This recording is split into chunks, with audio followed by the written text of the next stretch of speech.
Hello and welcome to SPM IAS Academy daily answer writing session. इस session में हम आपके साथ कुछ क्वेश्चन डिस्कस करते हैं, उनके सॉल्यूशन डिस्कस करते हैं और आप अपने आंसर सबमिट कर सकते हैं हमारे टेलीग्राम ग्रुप पर। SPM IAS Academy students can submit their answer in their respective batches WhatsApp group. So आज का क्वेश्चन स्टार्ट करते हैं। Today's question is on a case study in ethics. इस केस स्टडी में जो सिनेरियो दिया है, यहाँ पर आपको बताया है कि आप एक रेलवे जंक्शन, एक रेलवे स्टेशन जो कि जंक्शन है, उसके ऑफिसर इंचार्ज है। यहाँ के आप बहुत ही इंपॉर्टेंट ऑफिसर हैं और ये जो रेलवे जंक्शन है ये एक इम्पॉर्टेंट ट्रेड और कॉमर्स रूट पर है, जो एक ऐसा रूट है जो कि ट्रेड के लिए काफ़ी इंपॉर्टेंट है, ट्रांसपोर्टेशन के लिए। वहाँ पर ये रेलवे जंक्शन है और आप इसके ऑफिसर इंचार्ज हैं। यहाँ पर यह बताया गया है कि आपकी जिस डिस्ट्रिक्ट में ये रेलवे जंक्शन है वहाँ पर फार्मर्स का कुछ इशू चल रहा है, कुछ प्रॉब्लम वहाँ पर चल रही है। यहाँ पर जो फार्मर्स है उन्होंने इस बारे में जो इस डिस्ट्रिक्ट की लीडरशिप है और जो पॉलिटिकल लीडरशिप है इनसे भी बात करी है, लेकिन उसका कुछ परिणाम नहीं निकला है, उसका कुछ फायदा उनको नहीं हुआ है। और अब हालात इतने बिगड़ गए हैं कि फार्मर्स ने एक यहाँ पर धरना दे दिया है। They have organised a sit in, एक स्ट्राइक जैसी उन्होंने कर दी है रेलवे ट्रैक्स पर, और वो रेलवे ट्रैक पर आकर के बैठ गए हैं, जिसकी वजह से जो ट्रेन्स हैं उनका सब मूवमेंट बंद हो चुका है। इस डिसरप्शन की वजह से जो पैसेंजर्स हैं, जो प्लेटफॉर्म पर बैठे थे, जो पैसेंजर्स हैं, उनको भी बहुत प्रॉब्लम हो रही है। ये केस देने के बाद आपसे पूछा गया है तीन बातें। पहली बात पूछी गई है कि इस सिचुएशन में आप क्या एक्शन लेंगे, और आपको बताया गया है कोर्स ऑफ एक्शन, मतलब आपको स्टेप बाय स्टेप अपने एक्शन बताने हैं। दूसरी बात आपसे पूछी है इस सिचुएशन में आप कैसे इमोशनल इंटेलिजेंस का यूज करेंगे, और तीसरी बात आपसे पूछी गई है कि ऐसा आप क्या करेंगे जिससे इस टाइप के इंसिडेंट फ्यूचर में कभी नहीं हो। ये तीन बातें आपसे पूछी गई हैं। अब आप वीडियो को पॉज करके एक बार जल्दी से इस केस स्टडी को पढ़ लीजिए। This case study is of 20 marks. That means आपको इस पूरी केस स्टडी को 2 A4 फुल A4 शीट्स में इनको आंसर करना है। क्विकली एक बार समझ लेते हैं केस स्टडी के बारे में। पहली बात जो मैं हमेशा ही बोलता हूं, कभी भी केस स्टडी में कोई ऐसी बात नहीं अज्यूम आपको करनी है जो कि बताई ही नहीं गई हो। जो नहीं बताया हो वो अज्यूम खुद से मत कर लेना, और कोई ऐसी बात जो बताई गई हो उसको छोड़ना मत। Do not miss any information. Case study को अगर आप ध्यान से पढ़े और समझे तो आपको पता चलेगा तीन चीजें बस पूछी गई हैं। पहली बात पूछी गई है कि आप स्टेप बाय स्टेप बताइए कि क्या आप करेंगे ऐसी सिचुएशन में। दूसरी बात इमोशनल इंटेलिजेंस को कैसे यूज करना है, और तीसरी बात आपको बताना है way forward, that means suggestion देने हैं कि अगली बार से ऐसा कभी नहीं हो। चलिए देखते हैं कैसे इसका पहला पार्ट को आंसर करेंगे। उससे पहले जैसा कि मैं हर बार आपको केस स्टडी को बताता हूं कि आपको किसी भी केस स्टडी को स्टार्ट करते टाइम जो उसके की स्टेक होल्डर होते हैं और जो वहां पर जो हमारे डिलेमा होते हैं उनको आपको क्लियरली राइट डाउन करना होता है। तो सबसे पहले यहाँ पर जो की स्टेक होल्डर्स हैं उनको समझ लेते हैं कौन कौन से यहाँ पर मेरे की स्टेक होल्डर हैं। सबसे पहला स्टेक होल्डर मैं खुद हूँ, and I am the officer in charge of this railway station. मेरे लिए सबसे बड़ी प्रायोरिटी है कि मुझे ट्रेन्स का जो मूवमेंट है उसको नॉर्मलाइज करना है, क्योंकि इस धरने की वजह से जो ट्रेन्स का मूवमेंट है वो रुक चुका है। और दूसरी बात, आई हैव टू इंश्योर जो पैसेंजर्स हैं उनको किसी भी तरीके की कोई प्रॉब्लम नहीं हो। एज अ ऑफिसर इंचार्ज मेरी ये दो प्राइमरी मेरे मोटिव होने चाहिए, मेरे लिए सबसे जरूरी बात यही होनी चाहिए। अब आ जाते हैं second stakeholder, that is the peasant. वो फार्मर जो है उनकी क्या प्रॉब्लम है। उनके लिए प्राइमरी मोटिव है कि उनकी जो डिमांड्स हैं जिसकी वजह से वो ये सिट इन कर रहे हैं, जिसकी वजह से उन्होंने ट्रैक में ट्रेन्स को रोका है, वो डिमांड्स उनकी एक्सेप्ट हो जाए। जो थर्ड स्टेक होल्डर है वो है पैसेंजर्स हैं, और बिकॉज ये जो स्टेशन है, this important railway station is lying on a important trade and commerce route, this means कि यहाँ पर जो ट्रेड है बॉडीज हैं और जो कॉमर्स बॉडीज हैं उनको जो प्रॉब्लम हो रही है, मतलब जो बिजनेसेस हैं उनको जो प्रॉब्लम हो रही है और जो पैसेंजर्स हैं वो दोनों मिला करके मैंने बोल दिया कि these are the third stakeholder. और इनके लिए भी सबसे इंपॉर्टेंट चीज है कि जो सर्विसेज हैं ट्रेन की सर्विसेज वो नॉर्मलाइज हो जाए, अब कोई इशू नहीं रहे, इनके लिए प्राइम कंसर्न ये है। The fourth stakeholders are the political leadership and the district leadership.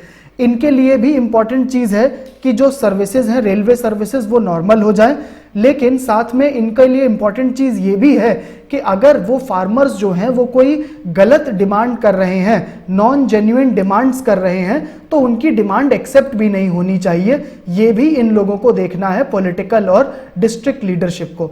तो अब आपने समझ लिया है कि इस केस में 4 इंपॉर्टेंट टाइप के लोग हैं जिनके अपने अपने अलग अलग इंटरेस्ट हैं। ये एक बार अगर आप लिख लोगे, इवन दो क्वेश्चन में नहीं पूछा है बट आप लिख दोगे, तो आपको केस स्टडी में डिस्कशन करने में everything will become very easy for you, बहुत अच्छे से आपको समझ में आएगा। इसीलिए मैं बोलता हूं कि आप स्टेक होल्डर पहले ही मेंशन कर दो क्या है। दूसरी बात आ जाते हैं यहां पर, क्या एथिकल डिलेमा है, क्या प्रॉब्लम्स हैं इस केस में। सबसे पहला एथिकल डिलेमा है, as me as a station in-charge, मेरे लिए एक प्रॉब्लम है कि मुझे अपने प्रोफेशनल एथिक्स को मैनेज करना है with the compassion for the peasants. That means as a professional in railway मैं इंचार्ज हूं और मेरे लिए सबसे बड़ी इंपॉर्टेंट चीज है कि सर्विसेज जो है वो चलने लगे और पैसेंजर्स को प्रॉब्लम ना हो। This is my professional ethics, ये मेरे प्रोफेशन का पार्ट है, यही मेरा प्रोफेशनल एथिक है। लेकिन फार्मर्स के लिए मेरे मन में कंपैशन भी है, ये आपको पता है, कंपैशन होना होता है बिकॉज ये हमारे लिए फंडामेंटल वैल्यू है हमारे यहाँ एज अ सिविल सर्वेंट। तो आपके मन में कंपैशन और एम्पैथी तो होनी ही चाहिए। तो इन दोनों के बीच में अब एक डिलेमा आएगी कि whether I have to manage my professional ethics या फिर फार्मर्स के लिए कंपैशन इंपॉर्टेंट हो जाता है। दूसरा डिलेमा है यहाँ पर कि फार्मर्स ने जिस वजह से सिट इन करा है, जिस वजह से धरना दिया है, उनके अपने कुछ इश्यूज हैं, लेकिन उनके इस धरने की वजह से प्रॉब्लम हो रही है ट्रेड बॉडीज को, कॉमर्स बॉडीज को और पैसेंजर्स को, इनको प्रॉब्लम हो रही है। तो यहां पर एक इंपॉर्टेंट क्वेश्चन है कि आखिर किसके इशू ज्यादा इंपॉर्टेंट है, फार्मर के इशू ज्यादा इंपॉर्टेंट होते हैं या जो बिजनेसमैन करने वाले हैं या जो पैसेंजर्स हैं उनके इशू ज्यादा इंपॉर्टेंट है। ये यहां पर सेकेंड डिलेमा है। तीसरा डिलेमा यहां पर यह है कि फार्मर्स के पास राइट टू प्रोटेस्ट है under article 19 of Indian constitution, ये सबको पता है, लेकिन क्या वो उस राइट टू प्रोटेस्ट का यूज करके आम जनता को भी प्रॉब्लम दे सकते हैं, क्या उनके लिए भी प्रॉब्लम खड़ी कर सकते हैं? That is the third ethical dilemma. अब ये 3 एथिकल डिलेमा के बाद भी यहां पर 2 इंपॉर्टेंट कंसर्न है जिस पर भी हमें ध्यान देना चाहिए। पहली इंपॉर्टेंट कंसर्न है कि यहाँ की इस डिस्ट्रिक्ट की जो पॉलिटिकल लीडरशिप है और जो डिस्ट्रिक्ट लीडरशिप है वो प्रॉपरली फार्मर से बात नहीं कर पाए, वो उनके इश्यूज को एड्रेस नहीं कर पाए और जिसकी वजह से आम जनता को परेशानी झेलनी पड़ रही है। तो ये एक बड़ा कंसर्न है। और दूसरा इंपॉर्टेंट कंसर्न है कि ये फार्मर्स जो आकर के ट्रैक में बैठ गए हैं इनकी प्रॉब्लम्स बहुत बड़ी रही होंगी। और आपको पता है जब फार्मर आकर के खुले में बिल्कुल ऐसे एजिटेशन करते हैं तो कई बार जो सिचुएशन होती है बड़ी वायलेंट हो सकती है, किसी भी तरीके की ऐसी सिचुएशन आ सकती है जिसमें लोगों की जान चली जाए या बहुत ज़्यादा वायलेंस हो जाए। तो इसका मतलब है ये एक इमोशनली चार्ज सिचुएशन है और यहाँ पर वायलेंस होने की भी चांसेस हैं। तो ये 2 इंपॉर्टेंट कंसर्न है जिसको भी मुझे याद रखना पड़ेगा जब मैं इस केस को सॉल्व कर रहा हूँ। आइए चलते हैं, अब देखते हैं कि कैसे हम इस केस स्टडी का जो पहला पार्ट है दैट मीन्स क्या इमीडिएट एक्शन लिए जाएंगे स्टेप बाय स्टेप, इसको डिस्कस करते हैं। सबसे पहली चीज मुझे जो करनी है, I will try to talk to the peasants और उनके इशू समझने की कोशिश करूंगा। इससे क्या होगा कि जब मैं एक बार उनके इशू समझ पाऊंगा कि उनके क्या प्रॉब्लम है तो मुझे पता चलेगा सिचुएशन कितनी सीरियस है। क्या कहीं ऐसा तो नहीं कि वो जो पीजेंट्स हैं वो अनड्यू डिमांड कर रहे हैं, उनकी डिमांड कोई ऐसी हो जो हो ही नहीं सकती हो, मैं बेटर उनको समझ पाऊंगा उनकी क्या क्या चीज़ है। दूसरी बात यह है कि मेरी अपनी, बिकॉज मैं रेलवे का ऑफिसर हूं, इसमें लिखा है ऑफिसर इंचार्ज ऑफ रेलवे, मैं रेलवे का ऑफिसर हूं, तो मुझे बहुत अच्छे से नहीं पता होगा कि फार्मर्स के इशू क्या होते हैं। तो बहुत जरूरी है कि मुझे डिस्ट्रिक्ट एडमिनिस्ट्रेशन को अपने साथ लेके चलना पड़ेगा जब मैं उनके साथ बात करने जाऊं, क्योंकि उनको बेटर अंडरस्टैंडिंग होती है कि उनके इश्यूज क्या होते हैं। तो जब मैं बात करने जाऊं तो मुझे दो बातें इंश्योर करनी है। पहली चीज, बात करके पता करूं इशू क्या है, और दूसरी बात, अपने साथ डिस्ट्रिक्ट एडमिनिस्ट्रेशन को लेकर के जाऊं, क्योंकि उनको सही से पता होता है कि इशू क्या है फार्मर्स का, और उनको पूरी सिचुएशन का बेटर आइडिया होगा। तो ये मेरा पहला स्टेप होगा। दूसरे स्टेप में अगर मेरी बात का फायदा रहा, मतलब अगर मैंने उनसे प्रॉपरली उनकी डिमांड समझ ली, और डिमांड समझ करके अगर डिस्ट्रिक्ट एडमिनिस्ट्रेशन ने उनको कुछ प्रॉपरली प्रॉमिस कर दिया कि हाँ भाई ठीक है, आपकी बात मान ली जाएगी, आप अभी छोड़ दो, तब तो सही हो जाएगा सब कुछ। लेकिन अगर उनकी बात नहीं मानी गई, अगर फार्मर जो है वो अपनी बात पर अड़े रहे कि नहीं हमारी तो यही डिमांड है और अभी पूरी करो, तब मुझे थोड़ा सा इमोशनल इंटेलिजेंस को यूज करना पड़ेगा। और मैं कैसे यूज करूंगा? I can give them some incentive. मैं उनको इंसेंटिव दे सकता हूं कि ठीक है, मैं रेलवे का ऑफिसर हूं, मैं अभी मिनिस्टर को या फिर स्टेट लेवल के किसी बड़े ऑफिसर को फोन करता हूं और आपकी मीटिंग अरेंज कर देता हूं किसी बड़े पॉलिटिकल लीडर के साथ, जिससे कि आप अपनी बात रख पाए और आपकी बात प्रॉपरली सुनी जाए। मैं कुछ ऐसा कर सकता हूं, मैं किसी एनजीओ को बुला सकता हूं जो कि फार्मर के इश्यूज को रिप्रेजेंट करते हों, और वो आकर के कन्विंस करें कि हम आपका केस जाकर के कोर्ट में लड़ेंगे, अभी के लिए आप ये ट्रैक छोड़ दो। मैं एनजीओस को बुला सकता हूं, इस टाइप का अपील कर सकता हूं। दूसरी बात है, मैं इमोशनल अपील करूंगा। इमोशनल अपील होती है कि जब मैं फार्मर को बोलूं कि देखिए आपकी वजह से आम जनता को बहुत प्रॉब्लम हो रही है, आप ऐसा चीज मत करिए, इससे बढ़िया है आप अपनी बात को, अगर आपको प्रोटेस्ट करना है तो आप जाकर के सीएम की जो बिल्डिंग होती है या सेक्रेटेरिएट होता है, लेजिस्लेटिव असेंबली है, वहां जाकर के आप अपना प्रोटेस्ट करिए, आम जनता को प्रॉब्लम मत दीजिए। That is an emotional appeal. और अगर उसके बाद भी नहीं माने तो मैं उनको थोड़ा सा डरा भी सकता हूं, बोल सकता हूं कि देखिए अभी पुलिस आएगी और पुलिस आकर के यहां पर अभी आपके साथ कुछ गलत भी कर सकती है। तो ये सब इमोशनल इंटेलिजेंस होती है, जहां पर आप उनके इमोशंस को समझिए कि क्या होता है, और उसके बाद आप उसी हिसाब से उनको बात करें उनसे। और अगर इसके बाद भी कुछ नहीं हो रहा है, then I will have no other option, I will have to recommend the use of minimal force. बहुत कम अमाउंट का फोर्स, ज्यादा फोर्स यूज नहीं करना होता है, क्योंकि फार्मर्स जो होते हैं उनके इश्यूज इंपॉर्टेंट है। कम इशू, मिनिमल फोर्स का यूज हो, जिससे कि काम भी हो जाए, मतलब ट्रैक्स जो है रेलवे ट्रैक वो भी बिल्कुल वो हट जाए, ट्रेन का ऑपरेशन स्मूथली होने लगे और फार्मर्स को बहुत ज्यादा प्रॉब्लम भी नहीं हो। तो ये मेरे 4 तरीके हो सकते हैं। ये मेरा क्वेश्चन का पहले पार्ट का आंसर है। आइए देखते हैं सेकंड पार्ट का आंसर कैसे होगा। सेकंड पार्ट में पूछा गया है कि इमोशनल इंटेलिजेंस आपको यूज करनी है इस सिचुएशन में। सबसे पहली बात आप बताएंगे कि इमोशनल इंटेलिजेंस होती क्या है। इमोशनल इंटेलिजेंस का सिंपल भाषा में मतलब होता है कि आप अपने और आप दूसरों के इमोशंस को समझ सकते हैं, आप उनको उन इमोशंस को समझ करके आप उनको प्रॉपरली बातें समझा सकते हैं कि देखिए आप अपने इमोशंस में ये नहीं ऐसे करिए, और तो और आप इमोशंस का प्रॉपरली यूज कर सकते हैं। इस बात को मैं एग्जांपल के थ्रू बताता हूं। सपोज आप हैं और आपका एक फ्रेंड है। लेट अस सपोज कि आपका फ्रेंड ने, आपने उसको फोन करा और उसने 2 बार आपका फोन काट दिया, आपने फिर फोन करा, उसने फिर काट दिया। अब आपके मन में थोड़ा सा एंगर आ जाएगा उसके लिए, आप उससे नाराज हो जाएंगे, गुस्सा हो जाएंगे। अब आप क्या हो सकता है कि आप उससे गुस्सा होकर के कुछ बात ही नहीं करें बहुत टाइम तक, उसको भी समझ में नहीं आए या कुछ नहीं हो, और वो भी आपसे बात नहीं करेगा। दिस इज वन सिचुएशन जहां पर आपने उसकी प्रॉब्लम को नहीं समझा, उसने आपकी प्रॉब्लम को नहीं समझा, दोनों एक दूसरे के इमोशंस को नहीं समझ पा रहे हैं और दोनों एक दूसरे से गुस्सा होकर के बैठे हैं, नाराज होकर के बैठे हैं।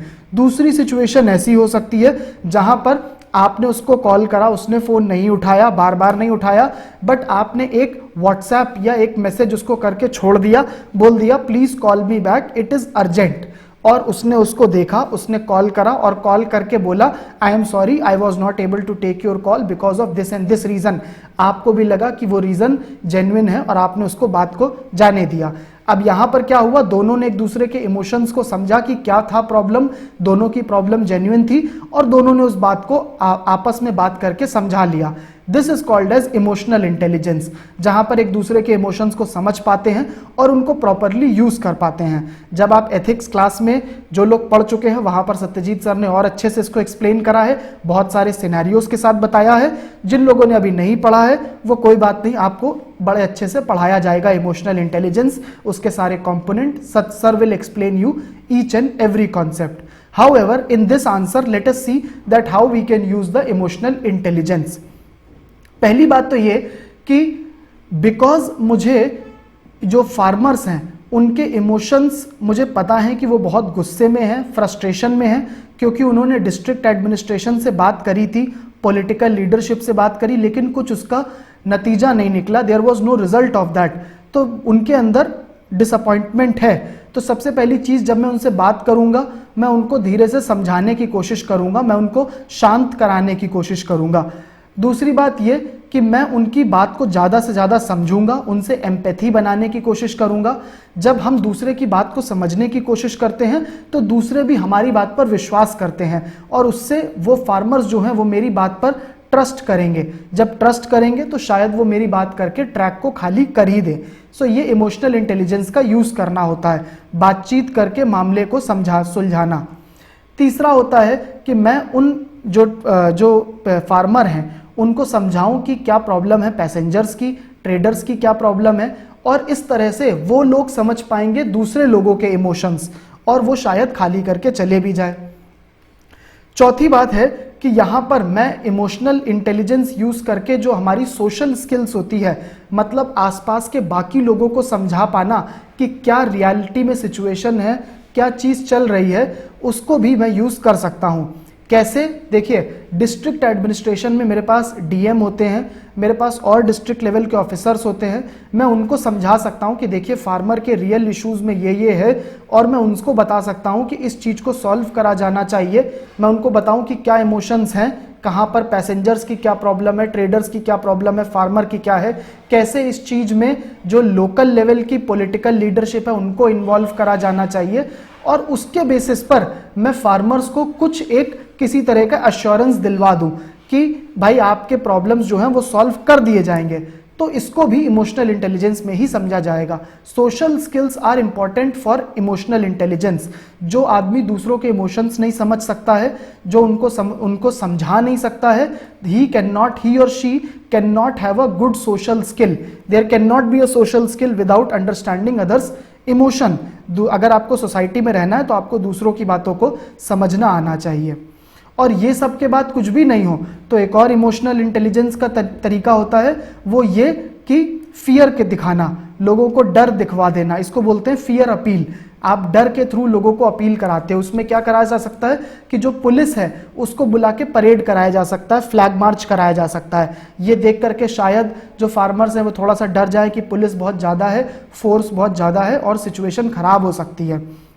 दूसरी बात है, हल्का फुल्का लाठी चार्ज भी कराया जा सकता है, माइल्ड लाठी चार्ज, जिसमें ज़्यादा लोग डैमेज नहीं हो, कुछ लोगों को ही बस होगा और उसकी वजह से डर आ जाएगा और वो फार्मर इस तरह से प्रोटेस्ट नहीं करेंगे।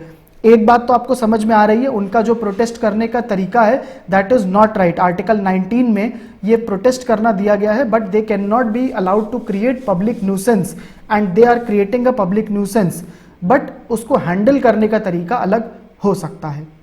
सो ये हमारा इमोशनल इंटेलिजेंस यूज करने का तरीका है।